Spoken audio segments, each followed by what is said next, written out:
There are a few people, rare politicians, that actually fight for these freedoms. And our keynote speaker is someone who fights for this. Liberty, to have fun, freedom, fun, freedom, fun, freedom. Nobody's hurting anybody. So without further ado, I would like to bring to the stage the man who helped end the Cold War and the man who has helped end the drug war, the #1 ally in Congress for cannabis industry. Please give a warm Schweitzer welcome to Dana Rohrabacher, everybody.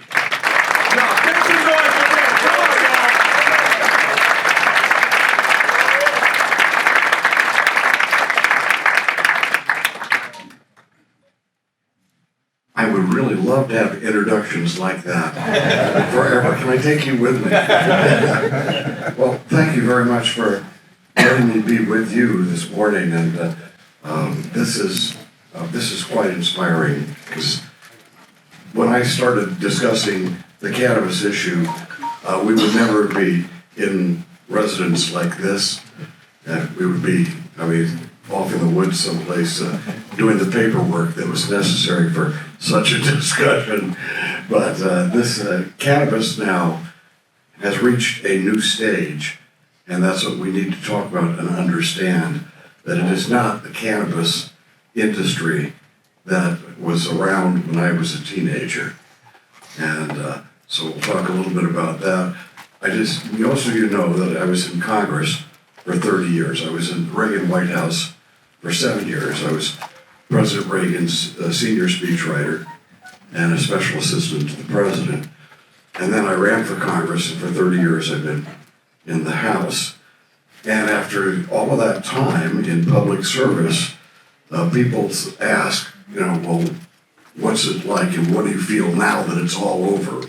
And you look back, there's a story, and Ronald Reagan always told me, well, Dana, make sure that you always start off with a little funny story. And there is a story that Reagan liked to tell about the fellow who, when he was younger, had a gang of friends that they hung around with all the time.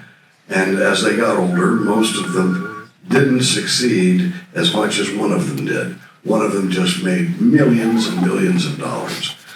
And when he got to be about 50 or 60 years old, he decided to get the old gang back.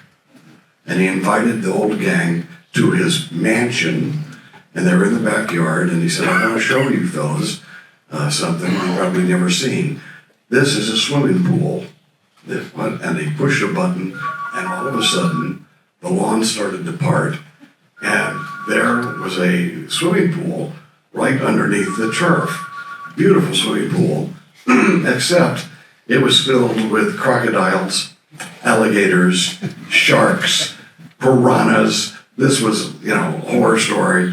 And they're looking at all of these fish going after each other and going after whatever got in the water. And the guy who owned the place said to his old gang, I'm willing to give $250,000 to any one of you or every one of you who will swim across this pool. Because in order to succeed, you've got to take risks. Okay, so no one jumped in the pool. And so I said, I didn't think anybody would be foolish enough to do that. Come on over, have a little barbecue. And as they walked toward the barbecue, he heard a splash. And he looks around, and there's a guy in the pool. He's beating away the crocodiles. There's a shark coming up, and he hits it on the nose. He swims across the pool, and as he's getting out of that swimming pool, the man runs over to him and says, that was incredible. How do you want me to give you the money? And he says, I don't care about the money. I want to know who pushed me in that pool. And now that I'm done with my congressional career, I sort of feel who pushed me in that pool. And however, no one said democracy was going to be easy, and no one said that just because you believe in what you believe and that you're honest and sincere about it, which I've tried to be in my career, that you are going to succeed, or that you will be remembered for the good things you did. Because quite often, and the way humankind is, they remember The bad things are the mistakes that one makes rather than the accomplishments. Well, I'm very proud, no matter whether they're recognized or not, I'm very proud to have played a role, yes, in ending the Cold War, and but also I'm very proud of the fact that I played a major role in ending the war on cannabis, especially.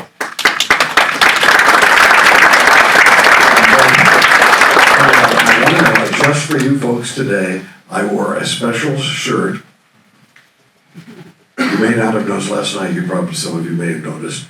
I wore my, can you see that? This is Elephants in the Weed. That's what they call it. That was given to me by an immigrant from Ethiopia who is my surfing partner in California. And there's only a few black surfers, and he was one of them. And just to let you know, that is my sport. I am a surfer. And I've been a surfer for many, many years. And I'm going to give you this analogy. Surfers, in order to catch the wave, you don't look to the inside wave. You don't look at what's breaking right now. But you look to the outside wave, and then you position yourself so where you can get the maximum ride on that wave. And what we have to do now is understand that there's a wave coming, and it's on the outside. People think that right now that the cannabis industry, oh my goodness, look at what it is today compared to what it was just a few years ago. And it was only about 5 or 6 years ago that my amendment finally passed in the Senate and went to it, or in the House, and then was written into law in the Senate and with the President. Only about 5 or 6 years ago. So that was, that's right now. But on the outside, there is a wave, a cannabis wave about to hit the world economy. And you represent that wave that's coming. Because for far too long, for 100 years, cannabis was suppressed as a benefit to mankind. That for 100 years, what could have been used in a number of ways to help human beings was denied them by various forces in our societies. So with that, that's all changing now. And we have to prepare for that. Those who are prepared will make a profit. Those who are prepared will be able to do the most good. And there will be, however, a lot of changes in the cannabis industry as compared, as I say, to what it was when it was underground and when it was not legal. So first of all, let me just say, my chief motive in getting involved with cannabis was the same motive I had in fighting communism earlier in my life. And that is, this is a freedom issue to me. And some people, I know that I would say that, and I said, and I had times when I give speech, I go, so that's what we're all about, freedom. And people go, freedom. And somebody was mentioning that to me, how they were at one of my presentations, and I was saying freedom. And I couldn't help but think, I think it's a little bit nicer than yelling, weed. It sounds a little bit more sophisticated to call for freedom. But what we are experiencing now is a revelation to so many people that this suppression that we've had has had a tremendous cost on society. And first of all, let us just note, we have been financing gangsters and drug dealers who are the worst of the lot for the last 50 to 100 years. I mean, when Prohibition ended for alcohol, the gangsters were finally cut off from their source of revenue and had to go to some other business. Well, what we have, because of the illegality, we have created a gangster system in the world. You are the ones who are going to break that gangster system. You are the ones who are going to make sure that what we have is a product that is safe, a product that when you sell it to someone after what you have done, they know what they're getting. They will know exactly how much they are taking. They will know whether or not there are dangerous things to be, as part of that they're consuming. you are going to be the ones that are providing that. And at the same time, making sure that with some of the worst anti-societal elements in the world, these gangsters, are cut off from their source of funding. So this is really a tremendous time to be alive and to be in the cannabis industry. It's exciting, and I have no doubt that in the future that we're going to make sure that people understand, and they will understand, just what that means to their lives after they've been told that marijuana and cannabis is some sort of really horrible thing that needs to be stamped out. You know, when I told you I was a surfer, I really am. I've had trouble, as surfers have. Most people only see these wonderful, beautiful bodies on their surfboard. I will tell you something. Surfing is really hard on your body, especially when you get to be 71 years old, as I am right now. And it all comes back. You know, you're paying the price for those moments of ecstasy on that wave. And what's happened is I have metal shoulders in my arms now. I surfed away all the cartilage in my arms because it was all like this. But also, I've got arthritis in my neck. All right, so I've been a cannabis advocate for a long time, and I was mentioning this pain that I have now in my neck, and some guy says, hey, Dana, why don't you use this CBD cream that we've got? You know, you're an advocate, why don't you use it? And so I said, okay, I want you to know that this was only about 2 or 3 weeks ago, and I had this horrible arthritis in my neck, and so I finally reached in and put it in there. Whoa, and you know that the pain stopped for 3 days, and then I just put a little bit more cream on when the pain came back. Now, this is wonderful for me, but the basic question we have to ask ourselves, why the hell have we allowed so many people to sit there in pain, suffering all of this time? Think about it. Before there was that cannabis cream, what alternative did they have? Well, they could drink more, and that's what happened, especially in old folks' homes and senior living centers. They begin about 10, 20 years ago, it was noted that they're filling up with drunks because they would be drinking too much to deal with their suffering. What making cannabis illegal has done, then, one major thing, making it illegal, made sure that we had people who were suffering. And now, of course, instead of having to drink to alleviate that suffering or take some other type of drug, they have an alternative that I believe God created the cannabis plant in order to serve mankind and to help us eliminate that suffering. And in order to do that and take advantage of that opportunity, of course, you have to have freedom. And it's always, again, if someone does not want to take advantage of this plant in order to alleviate suffering from themselves or anyone else, they should be free not to use it. At the same time, people should be free to make those choices in their life. And that's what this has all been about. Now, Republicans, of course, did not think that way. But let me just note that when we finally got this passed, I've been trying to get this legalized medical marijuana amendment passed for about 15, 20 years now. And when it finally passed, it was because we came up with the formula, and we just heard how this relates to Switzerland as well, that with your canton system is very similar to the state system. And the Republicans in the United States have always been talking about the 10th Amendment and states' rights. So I was able to get the Republican vote that I needed by simply saying, we're going to leave it up to the states, realizing that the people in the states would make the right decision for them.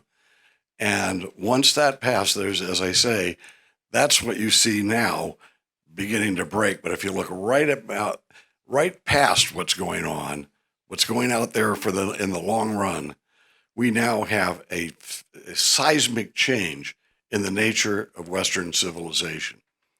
And it's because this plant does so many things. this plant will provide, look, you see this, okay? Now, that's just the elephant in the weed, but how do you know that this isn't made out of weed, right? My family were all North Dakota farmers. They were very poor farmers. My dad left this farm in North Dakota in order to fight World War II, and he never went back to the farm. He stayed in the Marine Corps, and when I was young, I would go and work on the farm with him on his month off in the Marine Corps.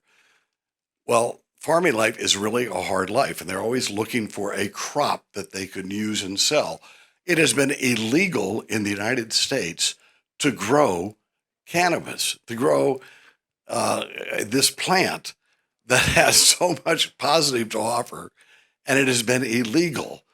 And at the same time, however, here my grandfather's farm is about 20 miles from the Canadian border. But we have permitted the Canadians to import $1.5 billion worth of hemp every year, although the farmers on our side of the border were not permitted to do so. I mean, this is the insanity of the type of regulation and controls we have in order to, quote, protect us from ourselves. And that's what we have today, of course, is we have a recognition by so many people, at least by the Republicans are finally admitting, that government isn't there to make the personal decisions in your life for you. Now, we've had this dichotomy. The Democrats want to control every inch of people's economic lives. They think they can do business better than the small businessman who runs his business. They think the government can do better by giving him the orders of exactly what he can do. But the Republicans think that they can run your personal life by telling you what to do in your personal life. And I think that what's happening now is a result, is with the states' rights issue, we were able to break down that political dichotomy which held us right where we were for so long. Let me just give you a couple things about what I expect in the future, and I will be very happy to answer a couple of questions. I hope I have enough time. So, okay. Let me just say this about where people are coming from, and you know, when I was a kid, people got put in jail for smoking marijuana. Just having a joint would put you in jail. But the people who were going to jail for so long in the United States weren't just people like myself, because I at least came from a upper middle income after my dad got out of the Marine Corps. He got a job in the aerospace industry.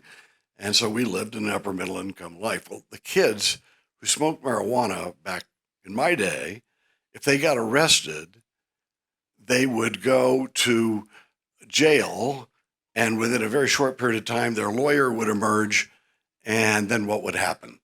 The lawyer would say, "We've worked a deal out with the judge, and you can just, you'll get off with a misdemeanor." And then that was forgotten. But all the kids from the black community or from the Chicanos or a little lower income, they'd be put in jail if they were caught with a baggie of marijuana in their pocket. And they'd be told, well, first of all, they'd sit in jail for 2 or 3 days before the public defender arrived and said, "You need to plead guilty. You need to plead guilty, and then they'll be lenient on you." And by pleading guilty, they ended up with a whole generation of young people from the poorer communities who ended up with criminal records. And after that, what kind of jobs could they get? So the overall impact on our society was horrendous, but nobody could see that. Nobody saw that. The black and Chicano communities understood it, but nobody else could see it. So that hopefully now we are going to eliminate that type of horrendous result in what was meant. And let's face it, I believe the people who came in and made cannabis illegal in the first place were doing so because they thought they were trying to help us. And no, they were ending up creating gangsterism, condemning poor people to a lifetime of unable to get jobs, and they were actually destroying our freedom. And that's what it was all about. So with that said, I am proud to have helped play a role in coming up with the political formula that broke the log jam and created a new America and a new world that is just right out there forming. It's the wave on the outside. We haven't even seen the impact that this is going to create yet. We're going to have paper. We're going to have safe drugs. The opiates that now cause so much agony among our people, we have a way to replace them now. We have actually, from what I understand, that cannabis is a method. We used to call it the gateway drug. That's why they have to eliminate it. Now we understand it's a gateway, all right. It's a gateway out of drug addiction in that it can be used to actually get people off of an addiction to other drugs. So what a tremendous, exciting adventure we're about to have. And I'm proud to stand with you and the other people in this world and in my country that really, truly believe in freedom. So with that said, if you have any questions, I think I've got a couple minutes left. Yeah, everyone give it up for Dana Rohrabacher. Thank you, Dana. Thank you. Question, who's got a question? Anybody got a question? Okay, here I come, I'm on my way. Dun, dun, dun.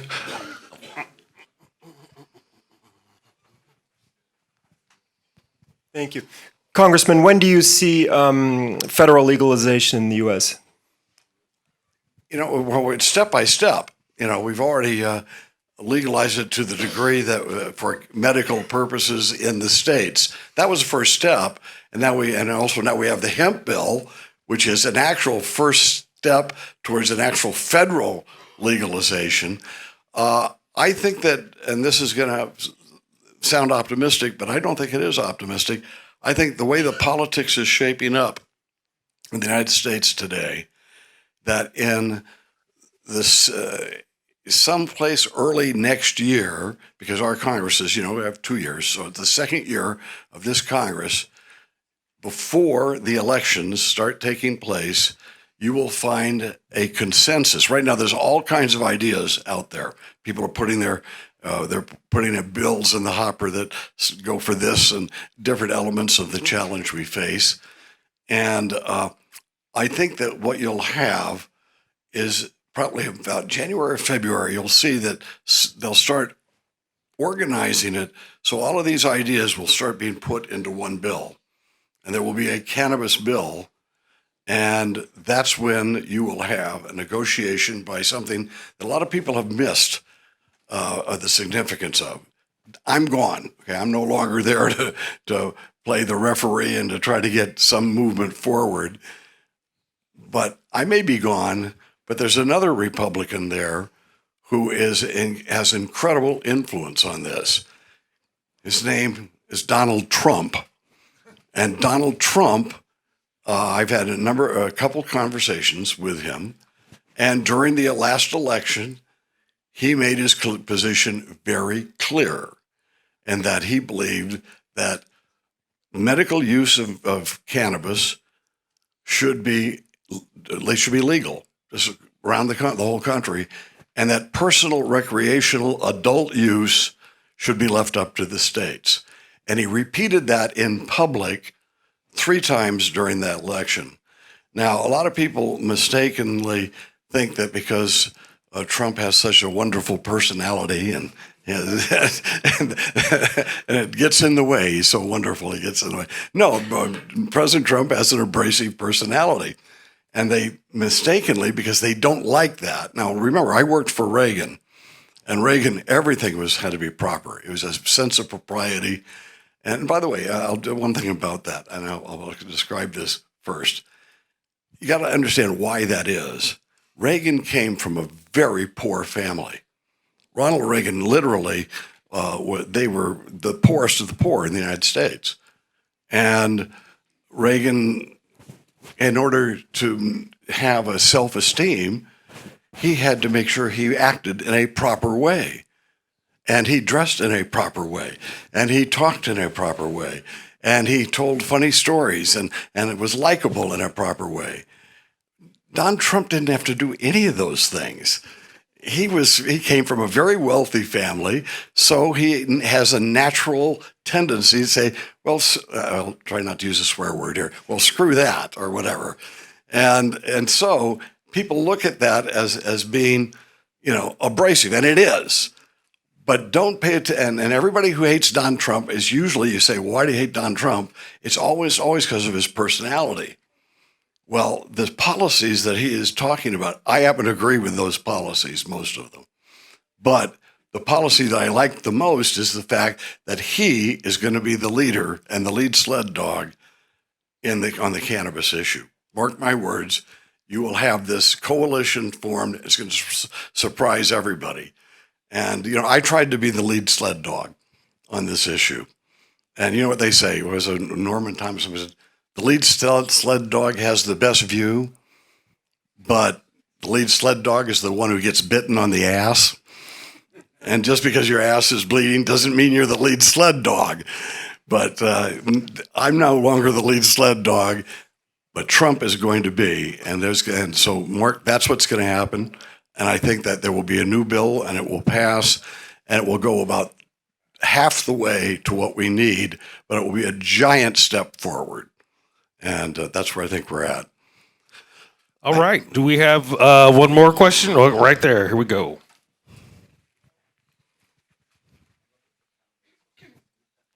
So I was just wondering, you mentioned that cannabis is the gateway out of other types of addiction or dependence. Right. I also see it as a gateway to the end of the war on drugs in general. And I'm wondering what your views on that are, especially with regards to perhaps the dissolution of the Controlled Substances Act, and also on an international level, or on the international level with the 61, 71, and 88 Controlled Substance Conventions. If you see the U.S. changing its stance internationally as well in the future? No.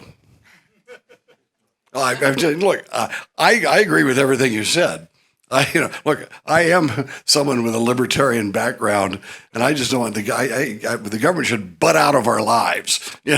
Leave us alone. Leave the individuals and as business people. Just leave us alone. However, that's not the way most people feel, even in the United States, where we're so proud of liberty as being, look, our founding fathers, first of all, we came from every religion and race in the world. They came there in order to create this new country based on the principles of what? They said it right out. This is the principles of life, liberty, and the pursuit, it didn't say the pursuit of property, which is what was popular in those days. The pursuit of happiness. This is wonderful, and I do believe that still is the guidepost to Americans who think about it. But most Americans aren't thinking about it, and they just are sort of going along with a basic concepts of what's not going to disrupt society, etc. So I don't think we're going to have the type of liberation. I wouldn't say liberalization. The liberation that we would have. However, let us just note also that we have had a horrendous situation here. The opiates now, when we're talking about the opiates, it is a horror story that our government approved the sale of this, and doctors kept prescribing this knowing that these opiates were addictive and harmful. Yet they went, instead of legalizing cannabis, they were willing to do that with people's lives. I'm going to leave you with one last story, and that is how I realized that I was going to be able to succeed politically. I've been the front man on this for a long, long time because I believe in it. And I believe I tried to do, and I was in Congress, the things I believe were true and right. But that didn't mean that at any moment I could be unelected, because, again, the public attitude has to be taken into consideration with how much leverage that you've got.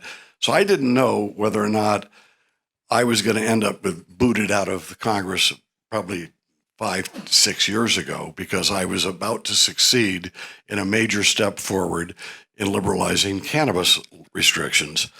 So I decided I had an appointment in my office with a guy who is a resident of my district, and I said to myself, "This guy is the quintessential Rohrbacher voter."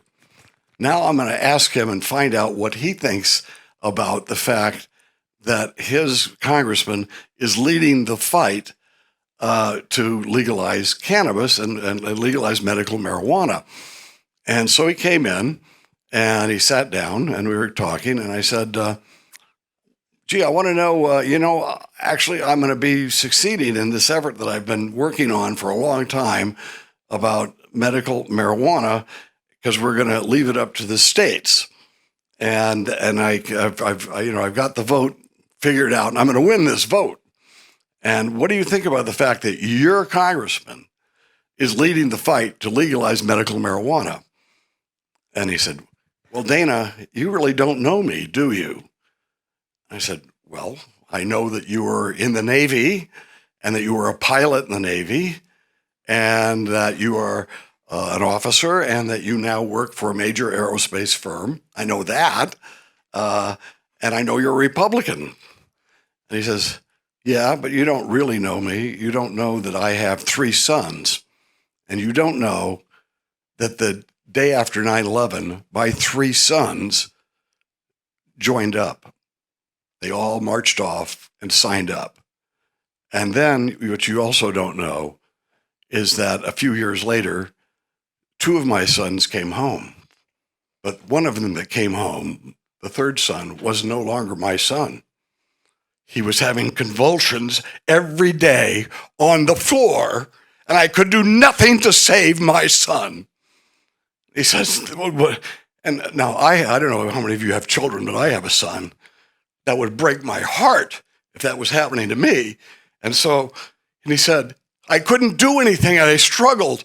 And we were taking him to the VA hospital, and they were doing nothing for him. And finally, he said, a doctor pulled me aside, said, see me in my office out in the town, out in the city. And we did. And he said, look, your son needs marijuana. This is how to get it, and this is how to use it. Do it. And he said, my son hasn't had a convulsion since that day. He says, how do I feel about you? How do I feel about you? He said, I'm going to come over and I'm going to give you a big hug. Now, this story would be over right here at this point, but it even gets better, okay?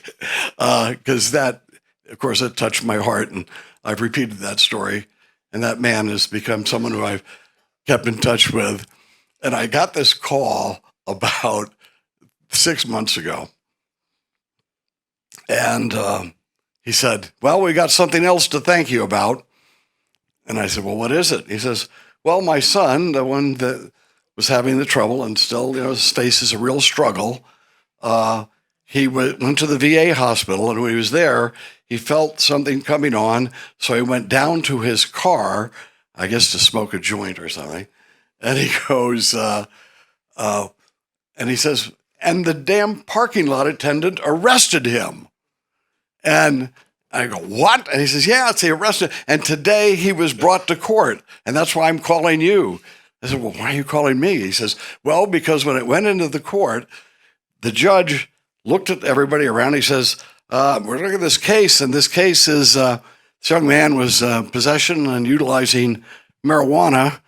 And it says here that, okay, and I see that the case is being brought up by the DEA and the Department of Justice, DEA, and that's where the people doing the prosecution are part of the federal government. But I can't help but read this position in this law that was passed that says that no one in the Department of Justice will use any of these funds in order to supersede a state law that legalizes medical marijuana. He says, I believe this is what we're calling medical marijuana, and I believe you are federal agents, so this case is thrown out. Bang! And so the guy immediately went to the telephone and called me to thank me for helping his son for a second time. So look, right now, there are all kinds of people like that young man. There's all kinds of people who were getting arrested because they had cannabis in their pocket and their family didn't have a way to defend them against unhealthy or over prosecution. So right now we've made some giant steps forward. All of you are part of the wave that's forming that's going to reform this whole area of humankind. And we will be proud that we fought for freedom and we eliminated suffering and we brought more fairness to the world. Thank you all very much. God bless. One more time. Thank you.